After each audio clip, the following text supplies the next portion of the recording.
Straordinaria apparizione della Vergine Santissima a Lourdes. Salve a tutti carissimi.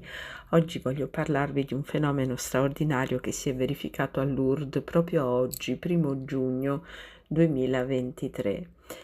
Cosa è successo? Un pellegrino si è recato in questi giorni in pellegrinaggio a Lourdes e stava partecipando all'adorazione eucaristica perpetua, presumibilmente all'aperto, perché a un certo punto si è messo a scattare delle foto, in particolare un campanile che si trova probabilmente dietro all'altare in cui stava avvenendo appunto questa adorazione. E incredibilmente, quando poi è andata a guardare il risultato della foto sul telefonino, si è trovato di fronte a un'immagine della Vergine Santissima, così come è stata vista da Bernadette, vestita proprio secondo le fattezze gli abiti descritti da Bernadette, quindi il mantello bianco, la tunica bianca, una fascia blu avvolta alla vita.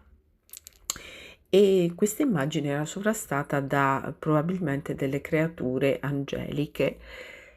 E cosa dirvi? Non è la prima volta che chi va a Lourdes e scatta delle foto si trova di fronte a delle immagini straordinarie di nuove apparizioni della Vergine Santa di Lourdes. Spero che vi possano portare grandi benedizioni e rendere ancora più fervorosa la vostra fede. Quindi vi lascio a questa immagine e veramente tante benedizioni carissimi per voi.